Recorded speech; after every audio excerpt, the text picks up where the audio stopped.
बिस्मिल्लाहिर्रहमानिर्रहीम। अस्सलाम वालेकुम। आज हम कंटिन्यू कर रहे हैं अपना लेक्चर। कल हमने पढ़ा था इंट्रोडक्शन और उससे बायोलॉजी की कुछ ब्रांचेस पढ़ी थी हमने। आज का जो हमारा न्यू टॉपिक है वो है relationship of biology with other sciences.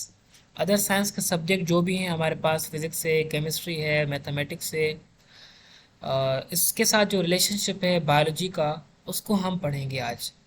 क्योंकि हमें पता है कि बायोलॉजी जो है हमारे पास एक मल्टी डायमेंशनल सब्जेक्ट है, तो इसलिए वो लिंक्ड है अदर साइंस के सब्जेक्ट के साथ।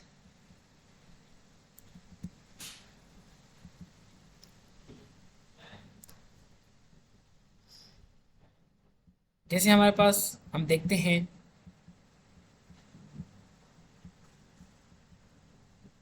जैसे हम देखते हैं कि मूवमेंट ऑफ एनिमल्स हैं। एनिमल जो मूव करते हैं वो फॉलो करते हैं laws of motion in physics. Physics में लॉज ऑफ मोशन आपने पढ़े होंगे। जैसे हमारे पास न्यूटन्स के लॉ हैं, laws of motion, first second third, ये लॉ है। इसको मूवमेंट जो एनिमल्स करते हैं वो फॉलो करते हैं लॉज ऑफ मोशन, और लॉज ऑफ मोशन आ जाते हैं फिजिक्स में। तो इसलिए एनिमल्स और फिजिक्स के रिलेटेड हम देखते हैं कि किसमें, बायोफिजिक्स में।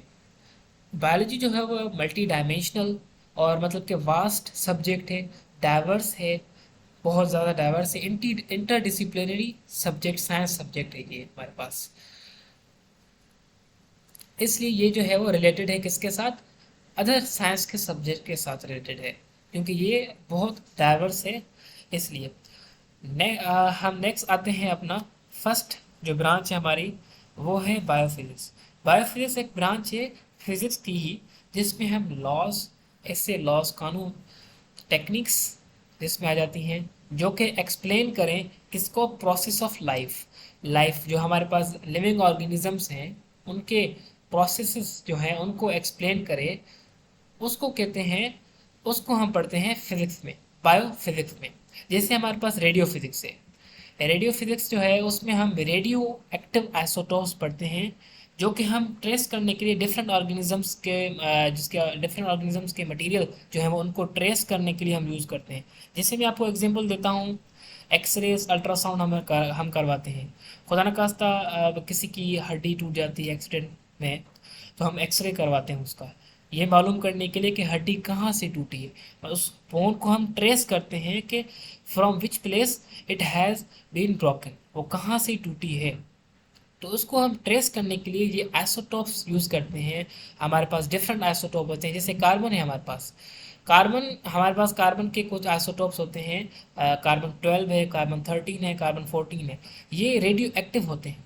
रेडियो एक्टिव जो भी एलिमेंट होता है वो रेज जो है ना वो खारिज करता है। वो रेज जो है वो ट्रेस करने के लिए हम यूज़ करते हैं, किसी भी मटेरियल को ट्रेस करने के लिए हम यूज़ करते हैं। ये रेडियो लेबलिंग कहलाता है। हमारे पास कार्बन डेटिंग एक दूसरी बायोफिजिक्स की टेक्निक है, जिसमें हम किसी भी ऑर्गेनिजम्स जो फॉसिल्स रिकॉर्ड होता है उनकी एज मालूम करने के लिए हम इस टेक्निक को यूज़ करते हैं, किसको, कार्बन डेटिंग को। ये हमारे पास वो टेक्निक कहलाती है,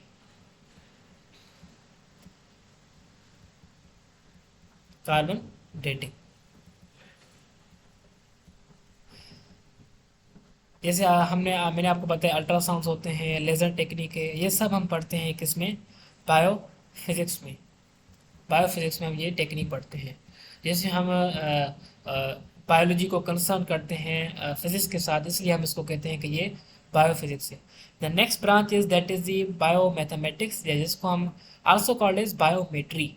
अब बायो लिविंग लाइफ या लिविंग ऑर्गेनिज्म, मेट्री मैथमेटिक्स होती है। मैथमेटिक्स मतलब कि सिंपली क्या कह सकते हैं हम, काउंटिंग, मेजरमेंट, उसको हम कहते हैं बायोमेट्री। अब इसी जिसमें हम क्या करते हैं, कलेक्ट करते हैं डेटा, किसकी, लिविंग ऑर्गेनिजम्स की। For what purpose, for the role in research. जैसे मैं आपको एग्जांपल देता हूँ यहाँ पर फॉसिल रिकॉर्ड का। कार्बन डेटिंग एक टेक्निक है जिसमें हम लिविंग ऑर्गेनिजम्स के फॉसिल रिकॉर्ड, उनकी एज मालूम करते हैं। This measurement of the age of fossils is considered in the branch that is the biometry और बायोमैथमेटिक्स। उसके अलावा नॉर्मल हार्ट बीट है हमारी, उसको मेजर करना, और हमारे पास नॉर्मल ब्लड प्रेशर है, और अंदर में हमारे अंदर लिविंग ऑर्गेनिज्म में जितनी इंटरनल इन्वायरमेंट में जितने भी मैकेनिज्म हो रहे हैं, 37 डिग्री हमारा नॉर्मल टेम्परेचर है, उसकी measurement, this is considered in biomathematics और biometry. this is concerned with the living organism, mathematics is concerned with the living organisms, hence it is called as biometry. चूंकि हमारे पास mathematics concern है life के साथ, इसलिए हम इसको कंसीडर करते हैं बायो मैथमेटिक्स। ये बायो मैथमेटिक्स ब्रांच है किसकी? मैथमेटिक्स की। The next branch that is the biochemistry. अब बायोकेमिस्ट्री जो है ना वो केमिस्ट्री की ब्रांच नहीं है, ये बायोलॉजी की ब्रांच है, क्योंकि ये एक पर्टिकुलर या स्पेशल आप कह लें या एक इम्पॉर्टेंट ब्रांच कह लें बायोलॉजी की, इसलिए हम इसको कंसिडर करते हैं बायोलॉजी की ब्रांच। क्योंकि हमें पता है कुछ ऑर्गेनिक मॉलिक्यूल होते हैं, जैसे हमारे पास प्रोटीन्स हैं, कार्बोहाइड्रेट है, लिपिड्स वगैरह है, इनकी कंपोजिशन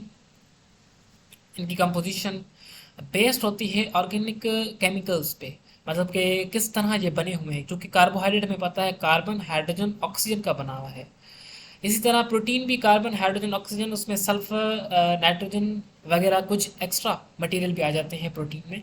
तो इसलिए हम कंसीडर करते हैं ये ऐसे एलिमेंट्स जो कि आ जाते हैं ऑर्गेनिजम्स के साथ रिलेटेड करते हैं, उनके मॉलिक्यूल्स को बनाते हैं ऐसे एलिमेंट्स केमिकल्स, इसलिए हम इसको कंसीडर करते हैं बायोकेमिस्ट्री में। बायोकेमिस्ट्री ऐसी ब्रांच है जो कि chemicals which are present in the living organisms, ऐसे केमिकल्स, ऐसे ऑर्गेनिक मॉलिक्यूल्स जो कि केमिकल्स के बेस पर, मतलब कि उसकी chemistry of the living organisms is called as biochemistry. आप सिंपली ऐसा कह सकते हैं। सिंथेसिस ऑफ बायोमोलिक्यूल्स, जैसे मैंने आपको बताया प्रोटीन है, कार्बोहाइड्रेट है, ये बायोमोलिक्यूल्स हैं, कार्बोहाइड्रेट, प्रोटीन्स, लिपिड्स, इनकी सिंथेसिस भी हम केमिस्ट्री में पढ़ते हैं, बायोकेमिस्ट्री में पढ़ते हैं। ठीक है, इनका function in living organism, different different function in living organisms, कैसे ये परफॉर्म कर रहे हैं, कैसे अपना ये रोल अदा कर रहे हैं किसी भी लिविंग ऑर्गेनिजम्स में। तो आपने ये याद रखना है कि ये ब्रांच है बायोलॉजी की सबसे पहले, जिसमें हम मॉलिक्यूल को स्टडी करते हैं कैसे, जो कि बनाएं क्या? Living organisms. जैसे मैंने आपको बताया प्रोटीन है, कार्बोहाइड्रेट, ये लिविंग ऑर्गेनिजम्स को बनाते हैं, क्योंकि मोस्टली इनकी जो लिविंग ऑर्गेनिजम्स की कंपोजिशन है बने हुए हैं प्रोटीन के और कार्बोहाइड्रेट लिपिड के, इनके बने हुए हैं, इसलिए हम इसको बायोकेमिस्ट्री में स्टडी करते हैं। इनके बारे में हमें जो भी जानो पहचान दे केमिकल्स के बारे में, इनकी कंपोजिशन के बारे में, ऑर्गेनिक मॉलिक्यूल्स की कंपोजिशन के बारे में, उसको हम बायोकेमिस्ट्री में पढ़ते हैं। तो simply biochemistry is the chemistry of life. आप इसको केमिस्ट्री ऑफ लाइफ भी कह सकते हैं, क्योंकि ये टोटली बेस्ड है किसकी? केमिकल्स के, ऑर्गेनिक मॉलिक्यूल्स के, जो कि प्रेजेंट है किसमें? ये प्रेजेंट है लिविंग ऑर्गेनिजम्स में, इसलिए हम कह सकते हैं इसको biochemistry. Next branch that is the biogeography. it deal with the organisms on the basis of their geographical region of the world। मतलब कि लिविंग ऑर्गेनिजम्स आपको पता है, क्योंकि लिविंग ऑर्गेनिजम्स हमारे पास बहुत वास्ट हैं, उनकी वैरायटी जो है वो बहुत ज़्यादा है, क्योंकि उनमें rate of increasing the number बहुत ज़्यादा है, इसलिए इनकी वैरायटी भी बहुत ज़्यादा है। तो लिविंग ऑर्गेनिजम्स दुनिया के, वर्ल्ड के डिफरेंट रीजन में रहते हैं। क्यों डिफरेंट रीजन में क्यों रहते हैं? उसका रीज़न यहाँ पर लिखा हुआ है। Many organisms are restricted to particular geographical region, वो एक मखसूस जगह पर रहते हैं due to their environmental condition. अब लिविंग ऑर्गेनिजम्स जो होते हैं वो पर्टिकुलर जगह पर इसलिए रहते हैं क्योंकि उनको पर्टिकुलर एनवायरनमेंट चाहिए होता है, उनके हैबिटाट, उनके रहने, जहाँ पर वो स्टेबिलिटी फील करें, इसलिए वो different geographical place of the world वहाँ पर रहते हैं। इसको हम स्टडी करते हैं biogeography simply. The next and the last branch is of this topic is the bioeconomic। Bioeconomic में हम simply economical importance of living organism पढ़ते हैं, जिसमें हमारे पास बैक्टीरिया, साइनोबैक्टीरिया, फंजाई, इनकी इकोनॉमिकली इम्पॉर्टेंट कैसे इम्पॉर्टेंट है लिविंग ऑर्गेनिज्म दूसरे लिविंग ऑर्गेनिजम्स के लिए, इसको हम बायोइकोनॉमिक में पढ़ते हैं simply. So this deals with the economical important of organism involve in production of what? Meat, गोश्त है हमारे पास, मिल्क वगैरह, कर्ड जो दही होती है वो भी हमारे पास बैक्टीरिया से बनती है, आपको पता होगा। और उसके अलावा फंजा है, बैक्टीरिया, ये जो है वो हमारे हमें डिफरेंट मेडिसिन प्रोड्यूस करके देते हैं। ये भी आपको पता होगा, ये भी इकोनॉमिकल इम्पॉर्टेंट है, इम्पॉर्टेंस है लिविंग ऑर्गेनिजम्स की, किसमें स्पेशली हमारे पास बैक्टीरिया, साइनोबैक्टीरिया, फंजा आ जाते हैं। इकोनॉमिकल इनकी इम्पोर्टेंस है हमारे पास अदर लिविंग ऑर्गेनिजम्स के लिए। So the next topic is that is the career in biology.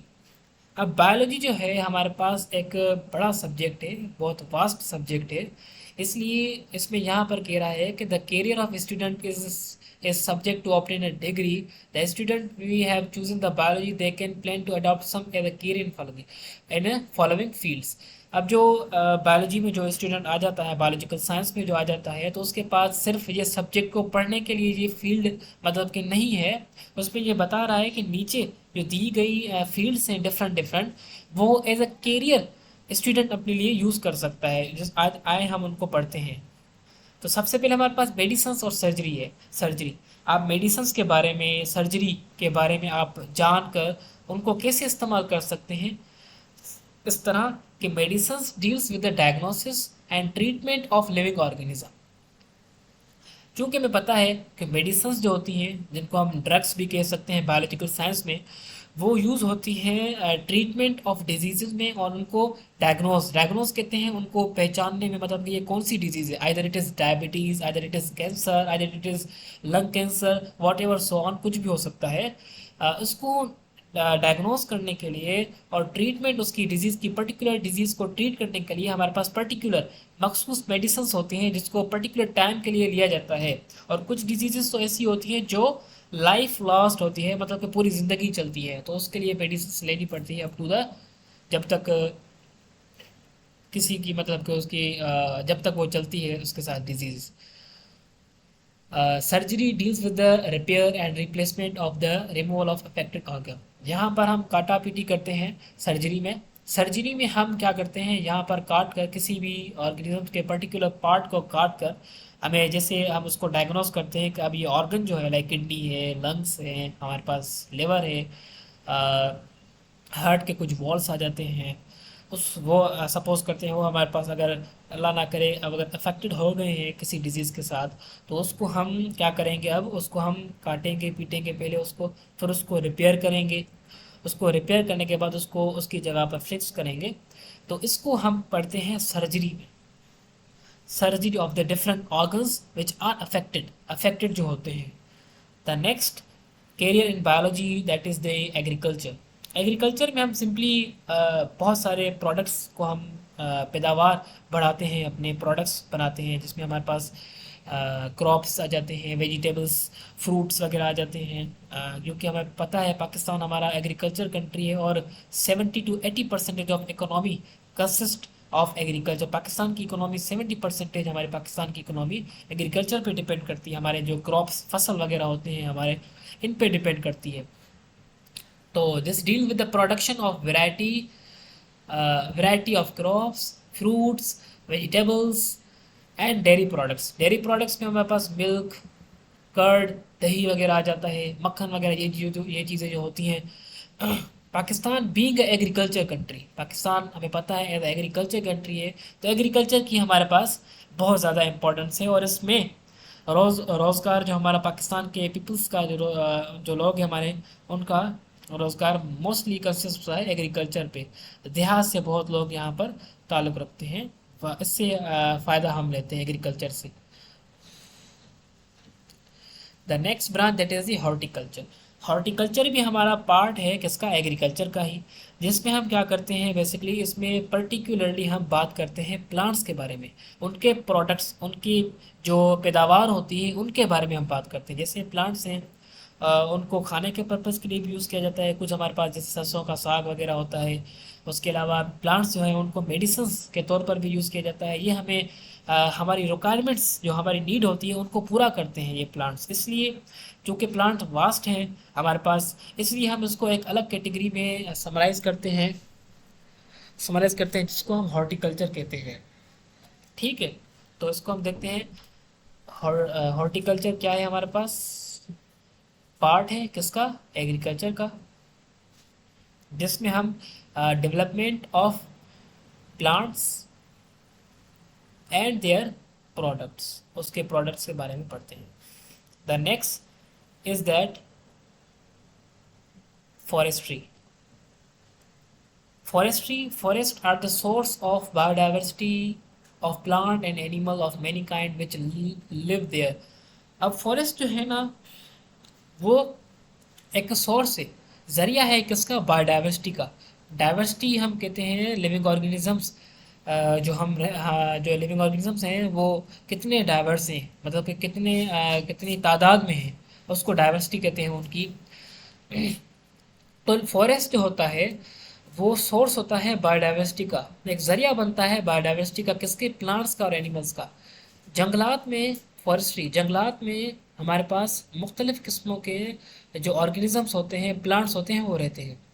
तो इसलिए ये एक इम्पॉर्टेंट है हमारे इकोनॉमिक्स के लिए भी, इकोनॉमिकली ये इनकी इम्पॉर्टेंट है, इन्वायरमेंट के लिए भी ये इम्पॉर्टेंट है, क्योंकि हम इनसे डिफरेंट डिफरेंट प्रोडक्ट्स ऑब्टेन करते हैं। जैसे प्लांट्स हमें ऑक्सीजन प्रोवाइड करते हैं, एनिमल्स हमें मीट डिफरेंट प्रोडक्ट्स प्रोवाइड करते हैं। तो फॉरेस्ट्री की बहुत ज़्यादा इम्पोर्टेंस है यहाँ पर। Forestry is also use for preservation of existing once.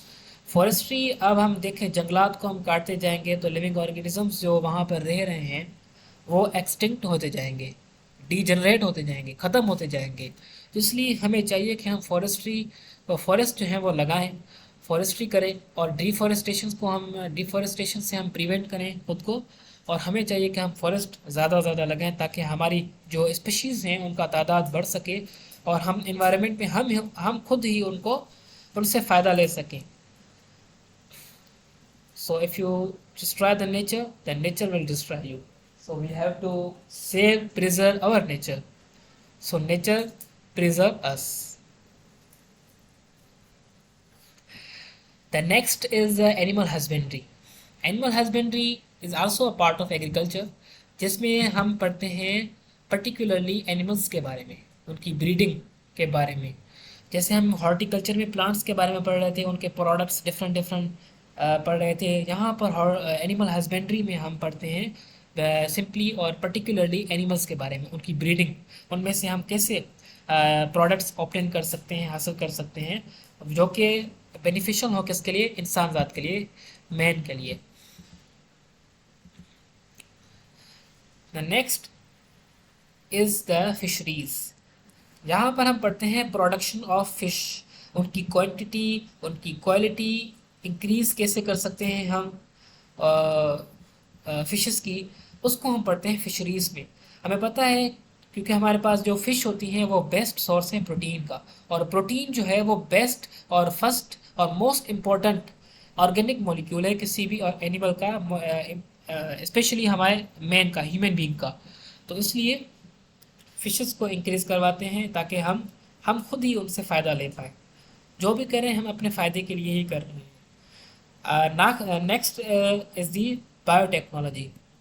Biotechnology एक रिसेंट ब्रांच है बायोलॉजी की, जिसमें और मोस्ट इम्पॉर्टेंट ब्रांच है ये, जिसमें हम क्या करते हैं, एक ऐसी टेक्निक है, ये बायोटेक्नोलॉजी एक टेक्निक है जिसमें हम क्या करते हैं, थोड़ी सी वेरिएशन लाते हैं, थोड़ी सी चेंज लाते हैं किसमें, या मैनिपुलेट जिसको हम कह सकते हैं बायोलॉजिकल साइंस में, वर्ड में, जीन की। फॉर व्हाट पर्पस, किसके लिए, for the production of valuable chemical products. हम अपने फ़ायदे के लिए, हम अपने जो हमारे फ़ायदे में जो केमिकल प्रोडक्ट्स हैं उनके लिए, उसके लिए जो जीन में चेंज लाएँ हम, उसको हम कहते हैं, उसको हम स्टडी करते हैं बायोटेक्नोलॉजी। अब ये कौन से प्रोडक्ट्स लेते हैं हम बायोटेक्नोलॉजी के थ्रू, जैसे मैं आपको एग्जांपल दे रहा हूँ, इंसुलिन की, ग्रोथ हार्मोन है, इंटरफेरॉन है। अब ये इसमें जो यूज़ करते हैं ना हम इस टेक्नोलॉजी में, वो बैक्टीरिया को यूज़ करते हैं इस टेक्नोलॉजी में, और दूसरे ऑर्गेनिजम्स भी हो सकते हैं। अब बैक्टीरिया को हम कैसे यूज़ कर सकते हैं मैं आपको समझाता हूँ ताकि आपको ये समझ में आ जाए बात। अब बैक्टीरिया में हमारे पास एक special particular extra genetic material होता है जिसको हम कहते हैं प्लाज्मिड। सर्कुलर होता है ये,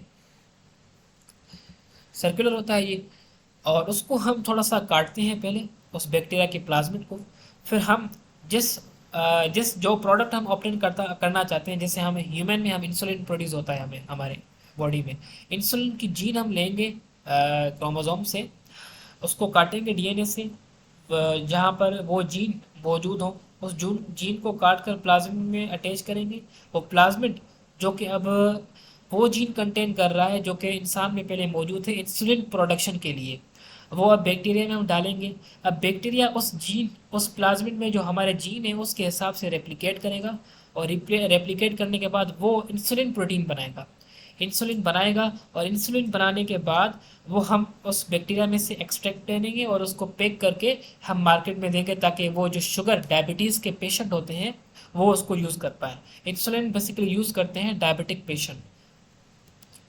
और उसके अलावा ग्रोथ हार्मोन है जो कि ग्रोथ के लिए यूज़ होता है, उसको भी हम प्रोड्यूस कर सकते हैं बायोटेक्नोलॉजी के थ्रू। इंटरफ्यूरॉन एक प्रोटीन है जो कि यूज़ होती है किसी भी लिविंग वायरस से और माइक्रोब्स जो भी पैरासाइट्स हैं उनको इनहिबिट करने के लिए, उनको रोकने के लिए, मतलब वो ज़्यादा हमें डिजीज़ कॉज ना करें उसको ये लिविंग ऑर्गेनिजम्स खुद से रिलीज़ करते हैं। जब भी कोई other particle, foreign particle living organisms के अंदर आता है तो ये इंटरफेरॉन प्रोड्यूस हो जाती है जो कि उससे लड़ती है, उस पार्टिकल, उस फॉरेन पार्टिकल जो वायरस से बैक्टीरिया हो सकता है उससे लड़ती है। तो ये भी हम बायोटेक्नोलॉजी के थ्रू आर्टिफिशियली प्रोड्यूस कर सकते हैं। सो आज का टॉपिक यही था, ये दोनों टॉपिक्स थे। होप आपको समझ में आया होगा। तो तब तक के लिए अल्लाह हाफिज़। Keep exploring, keep learning, take care.